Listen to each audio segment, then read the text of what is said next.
à 18h35. Le 1er avril 2026, heure locale, la fusée Space Launch System de la NASA a décollé du centre spatial Kennedy à Cap Canaveral, en Floride, marquant ainsi la première fois en plus de 53 ans qu'un équipage humain quittait la Terre pour visiter notre Lune. Le lancement en lui-même s'est déroulé sans le moindre accroc. Un seul petit souci, bref, est survenu dans les minutes précédant l'heure de lancement prévue. Les équipes au sol étaient un peu inquiètes des relevés du système d'arrêt de vol qu'ils appellent le FTS. Il s'agit essentiellement d'une série d'explosifs reliés au réservoir de carburant principal de la fusée. Et ils servent de mécanisme d'autodestruction si le propulseur venait à perdre le contrôle pour une raison quelconque pendant son vol. L'équipage abandonnerait donc la mission et leur capsule s'envolerait. Dans ce cas, la fusée exploserait entièrement avant de présenter le moindre risque de chute sur des personnes. C'est donc le genre de système qu'on espère ne jamais avoir à utiliser, mais dont on souhaite absolument qu'il fonctionne correctement, si le besoin s'en fait sentir. Ces quelques interférences autour du FTS ont retardé le lancement de quelques minutes, seulement par rapport à l'ouverture de la fenêtre de vol à 18h24. Mais le problème a été rapidement résolu lorsque l'équipe au sol s'est rendue compte qu'il s'agissait simplement d'une lecture de capteur erronée et que le système lui-même fonctionnait parfaitement. Ce fut une agréable surprise pour tous ceux qui avaient suivi le parcours mouvementé de la fusée la plus puissante de la NASA, le SLS. Probablement surtout connu pour avoir dépassé son budget et pris du retard. Cette pile en particulier avait posé des problèmes à la NASA plus tôt dans l'année, lorsqu'elle a commencé à fuir de l'hydrogène lors d'un test du système en février. Une fois ce problème résolu, une fuite d'hélium est apparue quelques jours plus tard, ce qui a contraint la NASA à ramener le véhicule dans son bâtiment d'assemblage, où il a été démonté, remonté, puis finalement remis sur la rampe de lancement, pour attendre son équipage.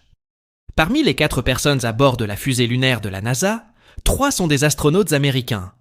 Le commandant de mission Reed Wiseman, le pilote Victor Glover et la spécialiste de mission Christina Koch.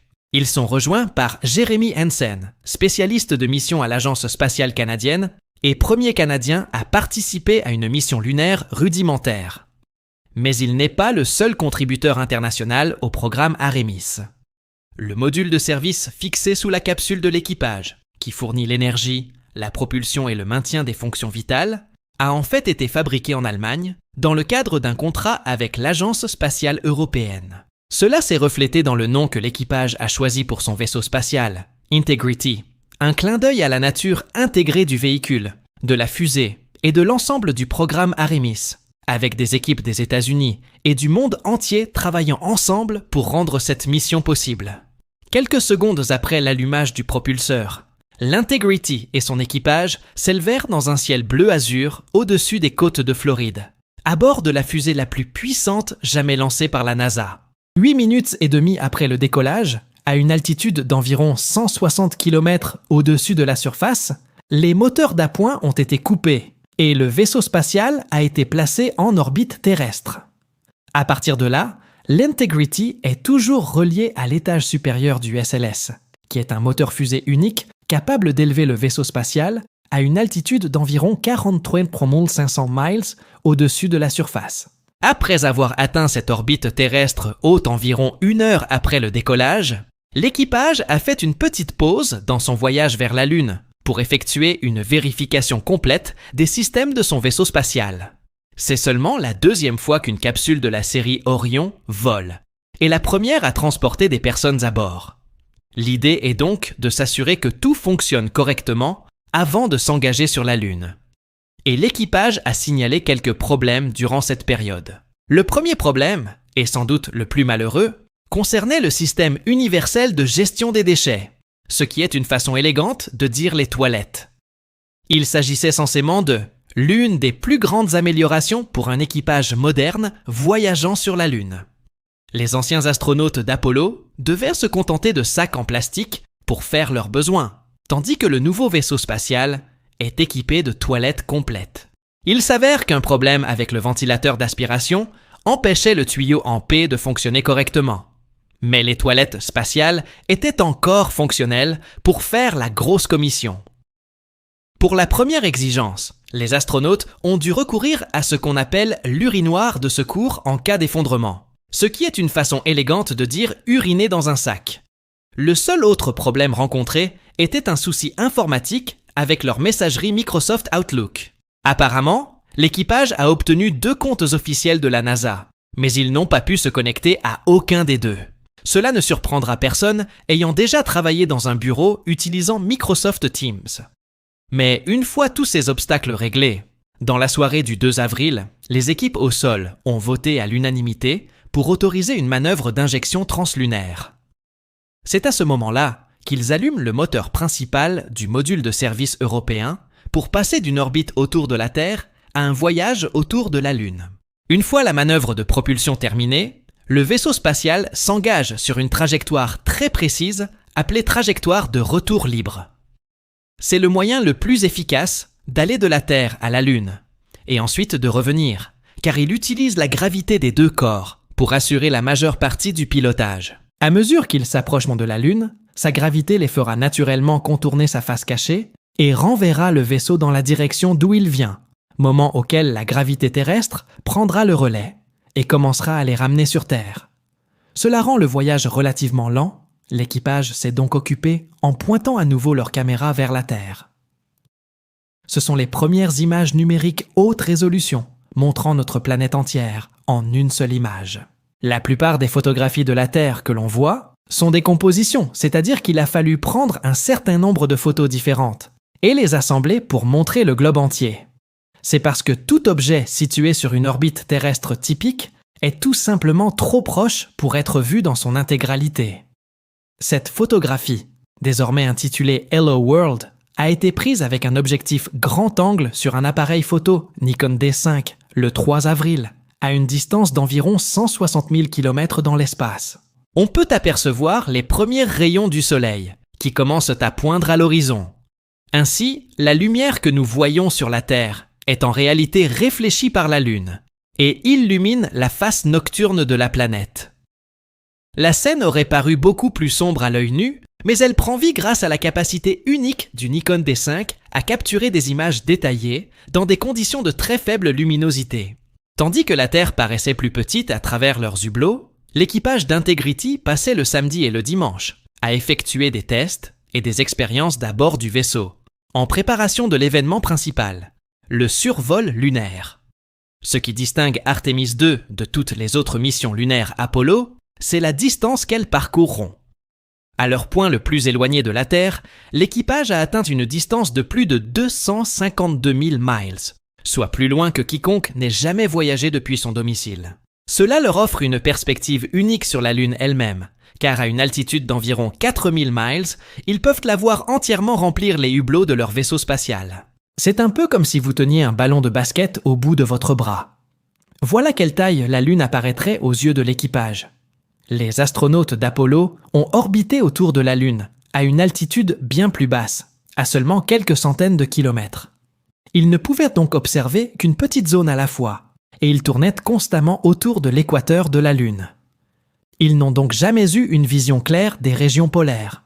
Au cours de leur approche de la Lune, l'équipage a pu repérer 2 cratères, jusque-là inconnus à sa surface.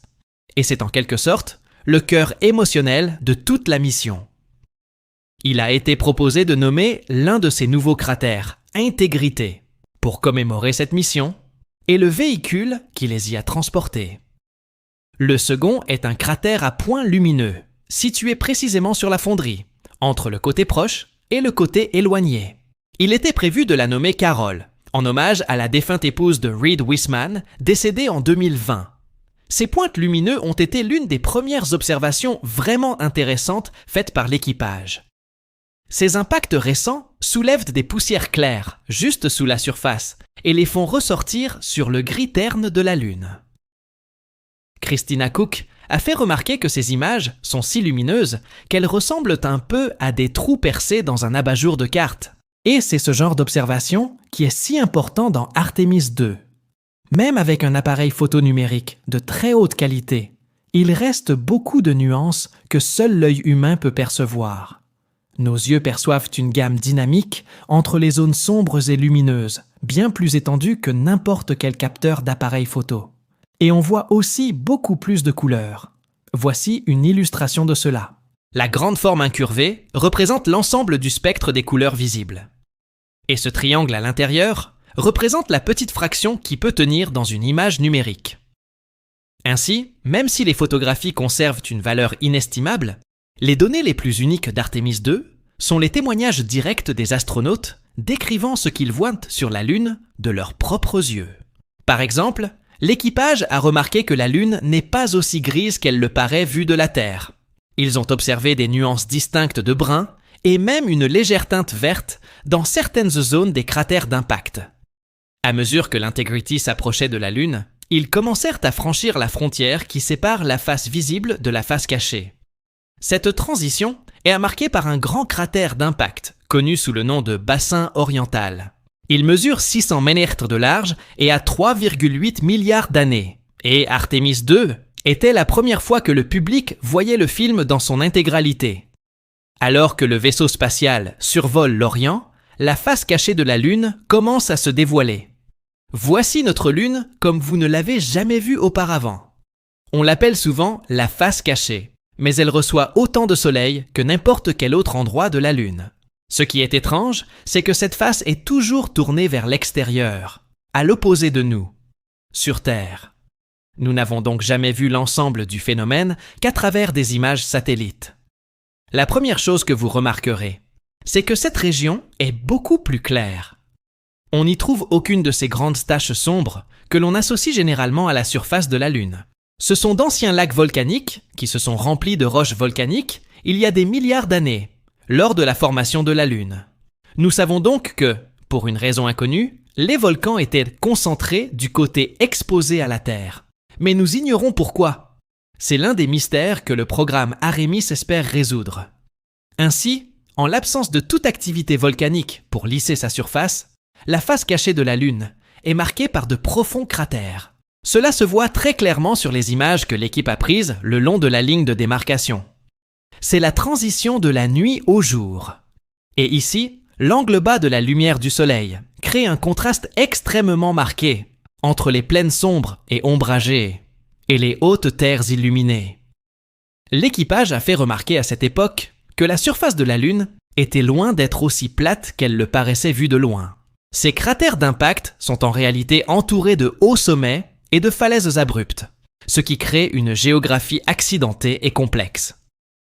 L'une des zones qu'ils ont pu observer alors que le vaisseau spatial survolait la face cachée était un bassin semblable au pôle sud. C'est là que la NASA souhaite faire atterrir les futures missions Artemis avec un équipage à bord et, à terme, construire un avant-poste permanent sur la Lune. Ces observations nous montrent assez clairement que les atterrissages d'Artemis ne ressembleront en rien aux anciennes missions Apollo. Ces avions atterrissent sur les plaines volcaniques plates de la région équatoriale, du côté le plus proche. Le terrain d'Artemis sera bien plus accidenté et difficile à parcourir. Reportant leur attention sur leur domicile, l'équipage est témoin d'un autre phénomène unique. Non pas un coucher de soleil, mais un coucher de terre, alors que notre planète commence à disparaître sous l'horizon lunaire. C'est à peu près à ce moment-là que l'intégrité perd le contact avec la Terre.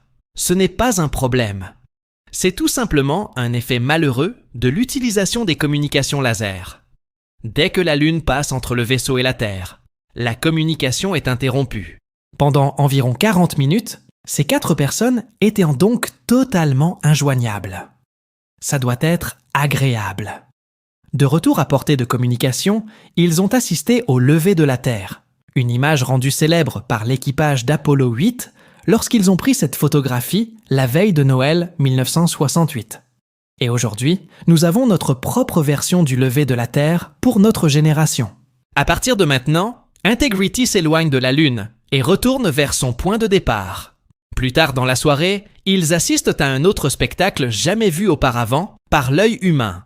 Une éclipse totale de soleil depuis la face cachée de la Lune. Ainsi, généralement, lors d'une éclipse, le soleil et la Lune apparaissent presque exactement de la même taille. Mais vu d'ici, la Lune paraît beaucoup plus grosse que le soleil. Cela a permis à l'éclipse totale de durer près de 54 minutes. et a permis à l'équipage de prendre des photographies de la Lune, avec les étoiles et les planètes en arrière-plan. Alors, pour tous vos amis adeptes des théories du complot sur l'alunissage, qui vous demandent pourquoi on ne voit pas les étoiles depuis la Lune, c'est parce que le Soleil était absent, une fois sur deux, lors de nos missions lunaires. Lorsque le Soleil disparaît, les étoiles apparaissent, tout comme sur Terre.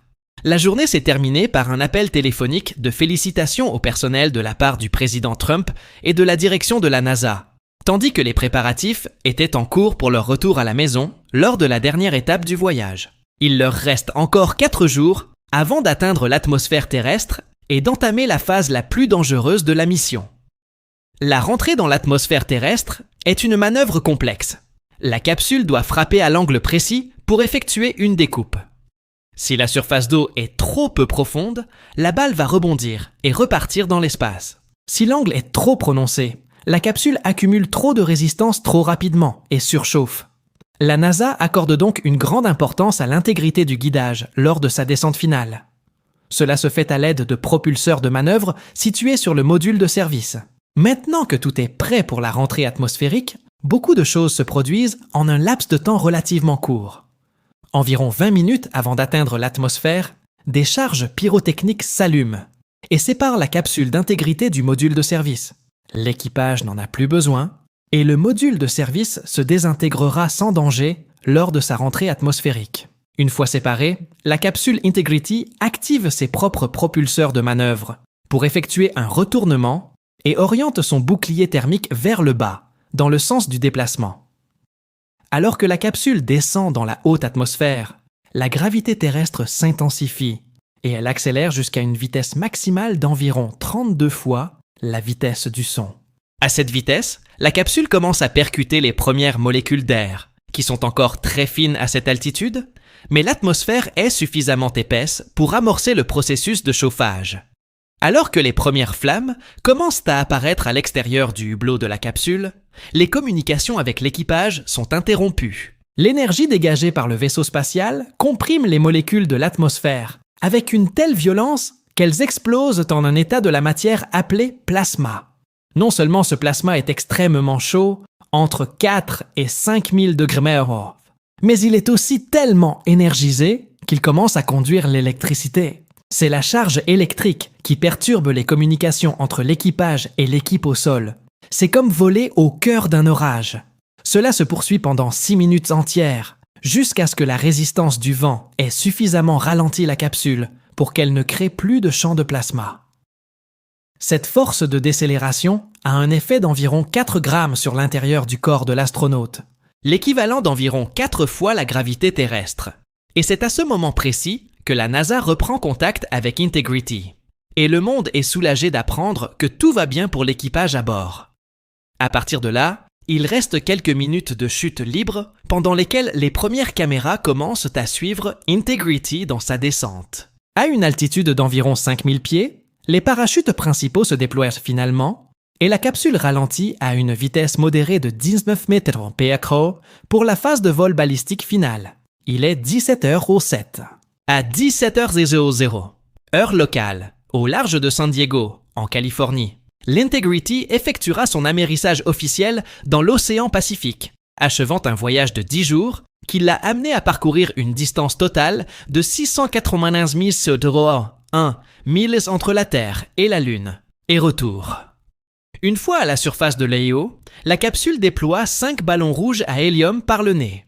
Ce sont juste des dispositifs pour éviter qu'ils ne se renversent.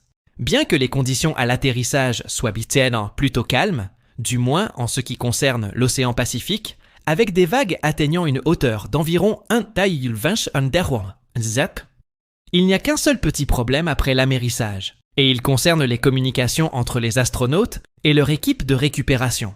Le commandant Reed Wiseman signale qu'il peut entendre les sauveteurs, mais qu'ils ne peuvent pas l'entendre. Cela entraîne donc un léger retard, les bateaux de récupération tournant autour de la capsule en attendant des instructions. Finalement, le premier bateau arrive et ils ouvrent l'écoutille de la capsule de l'extérieur, offrant à notre équipage leur première bouffée d'air frais non recyclé depuis mercredi après-midi dernier. 4 officiers de la marine, provenant du bateau de récupération, montent à bord de la capsule et commencent à examiner chaque astronaute. Aidez-les à enlever leur harnais et leur casque spatial et à se préparer pour l'opération de récupération principale. Ils fixent un grand radeau gonflable à la capsule, sous la trappe ouverte surnommée le Porsche. Un par un, les membres d'équipage quittent leur capsule et atterrissent sur le Porsche où ils attendent qu'un câble soit descendu d'un hélicoptère de récupération. 2 hélicoptères transportent un astronaute à la fois, le récupérant sur le Porsche et le déposant sur le pont d'un navire de la marine qui attend à proximité. De là, ils descendent directement à l'infirmerie du navire pour un examen complet. Tout au long de l'opération d'atterrissage et de récupération, tous les signes indiquaient que les 4 astronautes étaient en bonne santé, mais ils continueront d'être surveillés par mesure de précaution. Et c'est ainsi que s'achève la mission spatiale habitée la plus importante du XXIe siècle. La première mission lunaire rudimentaire de mon vivant, mais certainement pas la dernière. Un début digne de ce nom pour une nouvelle course à l'espace et l'ère où l'humanité étendra sa civilisation jusqu'à la Lune et au-delà.